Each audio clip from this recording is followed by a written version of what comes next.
دادگاه نویه نیوه شهر سنت پتربورگ روسیه روز 8 آگوست سال 2024 رفیق جان یوسپوف، یک مهاجر 30 ساله زاده تاجیکستان را با جرم دادن معلومات بر دروغ درباره وجود بمب در بغاج همسر حامله‌اش که شب 24 فوریه سال 2024 از فرودگاه پولکوی پتربورگ به خوجند پرواز میکرد، به 3 سال و 3 ماه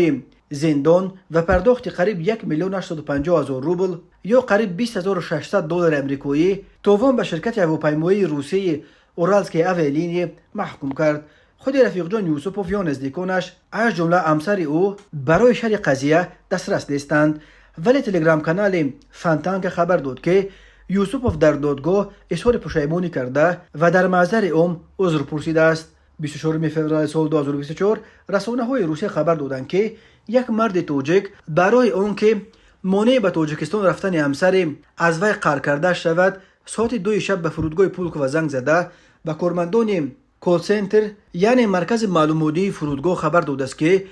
گویا در جامدان همسر او بمب گذاشتند. در پی این زنگ استراباور همه 148 مسافر و 9 عضو اکیپاژ را از هواپیما بیرون آورده داخل هواپیما و تمام بغاج مسافرانش را یک به یک با کمک سگ‌های بوگیر تفتیش کردند، ولی یگان چیز شبه آور پیدا نکردند. در نتیجه پرواز هواپیما 6 ساعت به تأخیر افتاده است. همسر حامله آن مرد گفته است که 1 ساعت پیش از پرواز تلفنی با شوهرش مناقشه کرده بود. او به شوهرش گفته است که به تاجیکستان پیش پدر و مادرش برمیگردد، ولی شوهرش از این به خشم آمده داد و فریاد برداشته است و گفته است که هیچ کجا نخواهد رفت. تلگرام کانال سود سنت پتربورگ روز 9 آگوست تصدیق کرد که دادگاه نویه نیوه رفیق جان یوسپوف را بر اساس قسم 2 ماده 207 کودکس